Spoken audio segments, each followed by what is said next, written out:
ಎಲ್ಲರಿಗೂ ನಮಸ್ಕಾರ. ಇವತ್ತಿನ ರೆಸಿಪಿ ಕರಾವಳಿ ಭಾಗದಲ್ಲಿ ಬೆಳೆಯುವಂತಹ ದೀಗುಜ್ಜೆ ಅಂದರೆ ಬ್ರೆಡ್ ಫ್ರೂಟ್ ಅಂತ ಏನು ಕರಿತೇವೆ, ಅದರ ಒಂದು ರುಚಿಕರವಾದ ದೋಸೆ. ನನ್ನ ಸ್ಟೂಡೆಂಟ್ನ ಅಮ್ಮ ನನಗೆ ಒಂದು ದೀಗುಜ್ಜೆ ಅಂತ ಅಂದು ಕೊಟ್ಟಿದ್ದರು.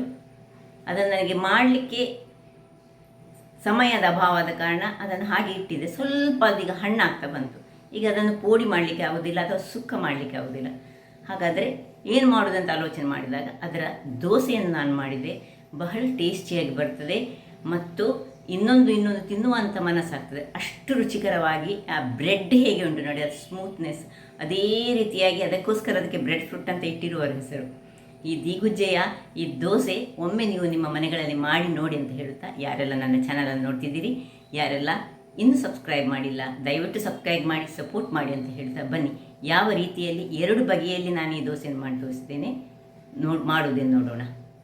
ನಮಸ್ತೆ ಮಿತ್ರರೇ, ನೋಡಿ ದೀಗುಜ್ಜೆ ಬ್ರೆಡ್ ಫ್ರೂಟ್ ಅಂತ ಕರಿತೇವೆ. ಇದರ ಒಳಗಿನ ತಿರುಳು ಬ್ರೆಡ್ಡಿನಷ್ಟು ಸ್ಮೂತ್ ಆಗಿರ್ತದೆ, ಹಾಗಾಗಿ ಅದಕ್ಕೆ ಬ್ರೆಡ್ ಫ್ರೂಟ್ ಅಂತ ಕರೀತಾರೆ.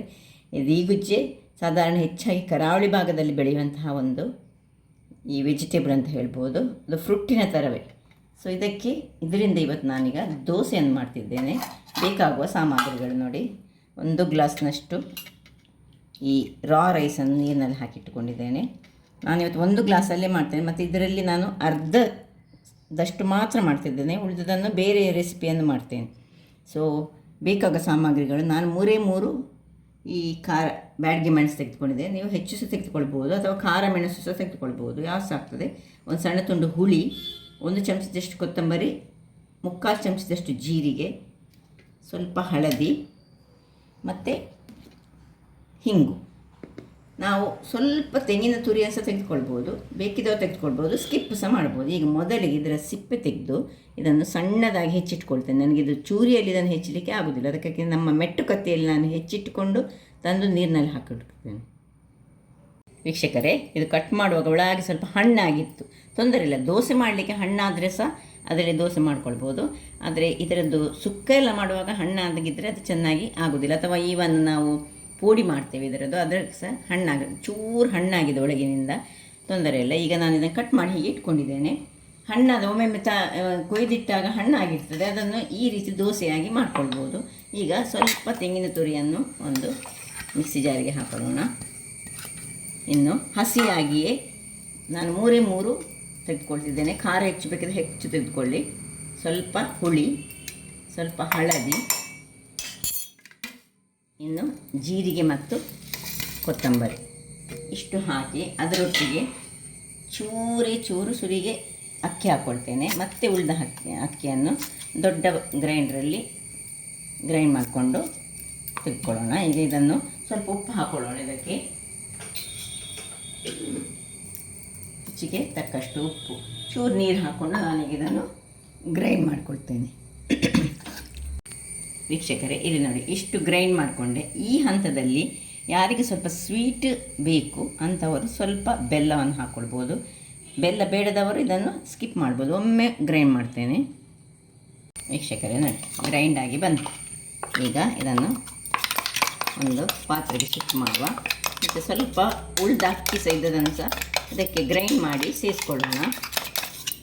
ಎಷ್ಟು ಮಂದಿ ನೀವಿದ್ದರೆ ಅದರ ಪ್ರಕಾರ ಮಾಡಿಕೊಂಡ್ರೆ ಆಯಿತು. ನಾನೀಗ 1 ಗ್ಲಾಸಿನಷ್ಟು ಅಕ್ಕಿ ಮಾತ್ರ ತೆಗೆದುಕೊಂಡಿದ್ದೇನೆ. ಸೊ 1 ಗ್ಲಾಸಿಗೆ ಈ ಪ್ರಮಾಣವನ್ನು ನಾನು ಹೇಳಿದ್ದು. ಈಗ ಸ್ವಲ್ಪ ಉಳಿದ ಅಕ್ಕಿಯನ್ನು ಸಹ ಹಾಕ್ಕೊಂಡು ಗ್ರೈಂಡ್ ಮಾಡ್ಕೊಂಡು ತರ್ತೇನೆ. ನೋಡಿ, ಉಳಿದ ಅಕ್ಕಿ ಸಹ ಗ್ರೈಂಡ್ ಆಯಿತು. ಇದಕ್ಕೆ ಸ್ವಲ್ಪ ಇನ್ನು ನೀರನ್ನು ಸೇರಿಸಿ ಸ್ವಲ್ಪ ಹದ ಮಾಡಿಕೊಳ್ಳೋಣ. ತುಂಬ ಗಟ್ಟಿ ಸಹ ಬೇಡ, ತುಂಬ ನೀರು ಸಹ ಆಗಬಾರ್ದು.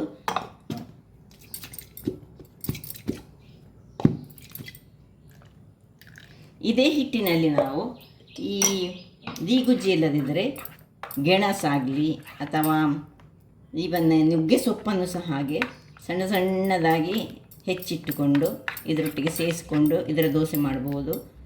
ಹಾಗೆ ಬಟಾಟೆಯನ್ನು ಮಾಡ್ಬೋದು, ಯಾವುದರಿಂದ ಸಹ ಆಗ್ತದೆ. ಈಗ ಇದಕ್ಕೆ ಸ್ವಲ್ಪ ಹಿಂಗು ಸೇರಿಸ್ಕೊಳ್ತಿದ್ದೇನೆ. ಇದು ಆಪ್ಷನಲ್, ಬೇಕಿದ್ದವರು ಮಾತ್ರ ಸೇರಿಸ್ಕೊಳ್ಬೋದು. ಜೀರಿಗೆ ಹಾಕಿದ್ದೇವೆ ನಾವು, ಆದರೆ ಸಹ ಸ್ವಲ್ಪ ಹಿಂಗೆ ಹಾಕಿದರೆ ಈ ಒಂದು ದೀಗುಜ್ಜೆ ಸ್ವಲ್ಪ ಗ್ಯಾಸ್ಟ್ರಿಕ್ ಅಂಶವನ್ನು ಹೊಂದಿರುವುದರಿಂದಾಗಿ ಸ್ವಲ್ಪ ಹಾಕಿದರೆ, ಅಥವಾ ಇಲ್ಲಿ ಸ್ವಲ್ಪ ಜೀರಿಗೆ ಹಾಕಿದರೆ ಸಹ ನಡೀತದೆ. ಈಗ ಇಲ್ಲಿ ಕಾವಲಿಯನ್ನು ಒಂದು ಬಿಸಿಯಾಗಲಿಕ್ಕೆ ಇಟ್ಕೊಳ್ಳೋಣ. ನಾನು ಕಬ್ಬಿಣದ ಕಾವಲಿ ಇಟ್ಟುಕೊಂಡಿದ್ದೆ, ಯಾವ ಕಾವಲಿ ಸಹ ಆಗ್ತದೆ. ಸ್ವಲ್ಪ ಅದಕ್ಕೆ ಎಣ್ಣೆಯನ್ನು ಬಿಸಿ ಆಗುವಾಗ ಎಣ್ಣೆಯನ್ನು ಹಾಕ್ಕೊಳ್ತಿದ್ದೇನೆ.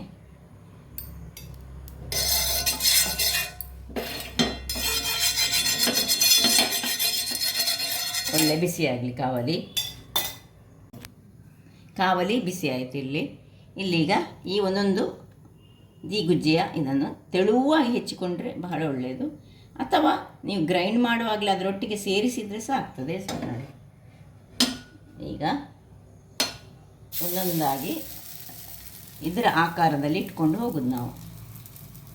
ಉರಿ ಮಾತ್ರ ಸಣ್ಣದು ಇಟ್ಕೊಳ್ಳೋಣ. ನಡುವಾಯ್ತಲ್ಲ, ದೋಸೆ ಆಕಾರದಲ್ಲಿ ಇಟ್ಕೊಂಡು ಹೋದರೆ ಚೆನ್ನಾಗಿ ಬರ್ತದೆ. ತಾಗಿಸಿಕೊಂಡು ರೌಂಡ್ ಶೇಪಿನಲ್ಲಿ ನಾವು ಇಟ್ಟುಕೊಂಡು ಹೋಗೋದು. ಎಷ್ಟು ದೊಡ್ಡದು ಬೇಕು ಅಷ್ಟು ದೊಡ್ಡದಾದ ದೋಸೆಯನ್ನು ಮಾಡಿಕೊಳ್ಬೋದು ನಾವು. ತೆಳುವಾದರೆ ತೆಳು, ದಪ್ಪ ಆದರೆ ದಪ್ಪ. ಅಥವಾ ನೀವು ಗ್ರೈಂಡ್ ಮಾಡುವಾಗಲೇ ಸ್ವಲ್ಪ ಹಣ್ಣಾಗಿದ್ದರೆ ಗ್ರೈಂಡ್ ಹಾಗೆಯೇ ಮಾಡಿಕೊಂಡು ಹೀಗೆ ತೆಳು ದೋಸೆ ಸಹ ಹೊಯ್ದುಕೊಳ್ಬೋದು. ಸೊ ಸ್ವಲ್ಪ ದೂರದಲ್ಲಿ ಮಾಡಿಕೊಂಡು ಒಂದು ಹದಾದ ದೋಸೆಯನ್ನು ನಾನೀಗ ಮಾಡಿಕೊಳ್ತಿದ್ದೇನೆ. ಎಲ್ಲವನ್ನು ಸಹ ಇದೇ ರೀತಿ ದೋಸೆಯ ಆಕಾರಕ್ಕೆ ತಂದರೆ ಆಯಿತು.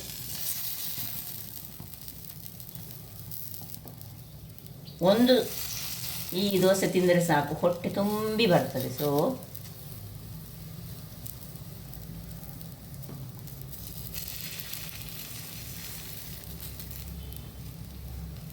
ಇದು ಹಾಕುವುದರಲ್ಲಿ ಉಂಟು, ಕೈಯ ನಮ್ಮ ಒಂದು ಪ್ರಾಕ್ಟೀಸಲ್ಲಿ ಇದು ಬರೋದು. ದೋಸೆ ರೌಂಡ್ ಆದರೆ ರೌಂಡು.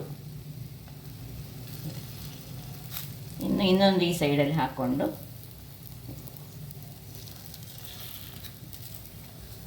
ಹೀಗೆ ಬಳ್ದ್ರೆ ಆಯಿತು. ಮತ್ತೆ ಹೀಗೆ ಕೈಯನ್ನು, ಇದು ಸ್ವಲ್ಪ ಹಣ್ಣಾದಲ್ಲ, ಹಾಗಾಗಿ ಕೈಯಲ್ಲಿ ನಾವು ಹೀಗೆ ಮಾಡಿದರೆ ಇನ್ನು ಸ್ವಲ್ಪ ಅಗಾಲದಲ್ಲಿ ಬರ್ತದೆ. ಇದು ಸ್ವಲ್ಪ ದಪ್ಪ ದೋಸೆ ಆಗ್ತದೆ. ತೆಳುವು ಬೇಕಿದ್ರೆ ಇನ್ನೂ ಸ್ವಲ್ಪ ತೆಳುವಾಗಿ ಇದನ್ನು ಹೆಚ್ಚಿಕೊಂಡು ಮಾಡಿದರೆ ಸಹ ನಡೀತದೆ. ಸೊ ಈಗ ಸ್ವಲ್ಪ ಉರಿಯನ್ನು ದೊಡ್ಡದು ಮಾಡಿ ಮುಚ್ಚಳವನ್ನು ಮುಚ್ಚಿಕೊಳ್ಳೋಣ.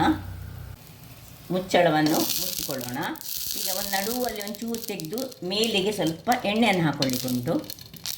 ವೀಕ್ಷಕರೇ, ಒಂದು 2 ನಿಮಿಷದ ಬಳಿಕ ನೋಡಿ, ಒಮ್ಮೆ ತೆಗೆದು ಇದರ ಮೇಲಿಗೆ ಸ್ವಲ್ಪ ಎಣ್ಣೆಯನ್ನು ಹಾಕ್ಕೊಳ್ಳೋಣ. ಅಂದರೆ ಕಾಯಬೇಕಲ್ಲ ಚೆನ್ನಾಗಿ, ಅದಕ್ಕೋಸ್ಕರ ಎಣ್ಣೆಯನ್ನು ಹಾಕ್ಕೊಂಡು ಇನ್ನೊಮ್ಮೆ ಒಂದು 2 ನಿಮಿಷಗಳ ಕಾಲ ಮುಚ್ಚಿಕೊಳ್ಳೋಣ. ವೀಕ್ಷಕರೇ, ಇಲ್ಲಿ ನೋಡಿ, ಈಗ ಇದನ್ನು ಕಟ್ ಮಾಡಿ ಪೀಸದ ಹಾಗೆ ಸಹ ತಿನ್ಬೋದು. ಈಗ ಪುನೊಮ್ಮೆ ಸಣ್ಣ ಹದಾ ಉರಿಯಲ್ಲಿ ಇದು ಒಳ್ಳೆ ಬೇಯಬೇಕಲ್ಲ, ಆಲ್ರೆಡಿ ಅದು ಬ್ರೆಡ್ ಫ್ರೂಟ್ ಬೇಗ ಬೇಯುವುದು. ಇದನ್ನೀಗ ಮುಚ್ಚಿಕೊಂಡು ಸಣ್ಣ ಉರಿಯಲ್ಲಿ 1-2 ನಿಮಿಷಗಳ ಕಾಲ ಬೇಯಿಸ್ಕೊಳ್ಳೋಣ. ವೀಕ್ಷಕರೇ ನೋಡಿ, ಆಯಿತು, ರೆಡಿ ಆಯಿತು. ಸ್ಮೂತಾಗಿರ್ತದೆ ನೋಡಿ. ಒಂದು ಹೇಗೆ ಉಂಟು ಹೇಳಿದರೆ ಈ ಆಮ್ಲೆಟ್ನ ಹಾಗೆ ಬರ್ತದೆ. ಇದನ್ನು 2 ರೀತಿಯಲ್ಲಿ ಸಹ ಮಾಡ್ಬೋದು. ಈ ರೀತಿ ಈಗ ಅದು ಹಣ್ಣಾಗದಿದ್ದರೆ ಇನ್ನೊಂದು ಈ ರೀತಿಯಲ್ಲಿ ಮಾಡಿದರೆ ತುಂಬ ಚೆನ್ನಾಗಿ ಬರ್ತದೆ. ಸಪೋಸ್ ಹಣ್ಣಾಗಿದ್ದರೆ ಇನ್ನೊಂದು ರೀತಿಯಲ್ಲಿ ಸಹ ಮಾಡ್ಬೋದು. ನೋಡಿ, ಇದು ಹೀಗೆ ಆದರೆ ಇದೀಗ ಇಲ್ಲಿ ಕೂಡಲೇ ಇದಕ್ಕೆ ಇಲ್ಲಿರುವ ಈ ಹಣ್ಣಾದಂತಹ ದೀಗುಜ್ಜೆಯನ್ನು ಮಿಕ್ಸಿಯಲ್ಲಿ ಹಾಕಿ ಇದನ್ನು ಒಂದು ಸ್ವಲ್ಪ ಕೋಸ್ಲಿ ಗ್ರೈಂಡ್ ಮಾಡ್ಕೊಂಡು ತರ್ತೇನೆ. ನೋಡಿ, ಈ ರೀತಿ ಗ್ರೈಂಡ್ ಮಾಡಿ ಇದಕ್ಕೆ ಹೀಗೆ ಮಿಕ್ಸ್ ಮಾಡಿ ಸಹ ನಾವು ಮಾಡ್ಕೊಳ್ಬೋದು. ಈ ರೀತಿ ಸಹ ದೋಸೆ ಮಾಡ್ಬೋದು. ಯಾರಿಗೆ ಒಂದೊಂದು ಈ ಪೀಸ್ಗಳನ್ನು ಕೈಯಲ್ಲಿ ಮಾಡಲಿಕ್ಕೆ ಕಷ್ಟ ಆಗೋದಂದರೆ ಹೀಗೆ ಮಿಕ್ಸ್ ಮಾಡಿ ಸಹ ನೋಡಿ, ಈಗ ದೋಸೆ ಹೊಯ್ದ ಹಾಗೆ ಸ್ವಲ್ಪ ದಪ್ಪದಲ್ಲಿ ಸಹ ಹೊಯ್ಬೋದು, ತೆಳುವಲ್ಲಿ ಸಹ ಹೊಯ್ಬೋದು, ಯಾವ ರೀತಿಯಲ್ಲಿ ಸಹ ಮಾಡ್ಬೋದು. ಸೊ ಇದನ್ನೀಗ ಮಿಕ್ಸ್ ಮಾಡಿ, ಈಗ ಆಲ್ರೆಡಿ ಈ ಕಾವಲಿ ಬಿಸಿ ಉಂಟು, ಇದರಲ್ಲಿ ನಾನು ನಿಮಗೆ ಹೊಯ್ದು ತೋರಿಸ್ಕೊಡ್ತೇನೆ. ನೋಡಿ, ಈ ರೀತಿಯಾಗಿ ಅದರಲ್ಲೀಗ ಬ್ರೆಡ್ ಫ್ರೂಟ್ ಉಂಟು. ಹೇಗಿರ್ತದೆ ಬ್ರೆಡ್ಡಿನ ಹಾಗೆ ಈ ಒಂದು ದೋಸೆ ಬರ್ತದೆ. ಮೊದಲಿಗೆ ಸ್ವಲ್ಪ ಎಣ್ಣೆಯನ್ನು ಹಾಕ್ಕೊಳ್ಳೋಣ.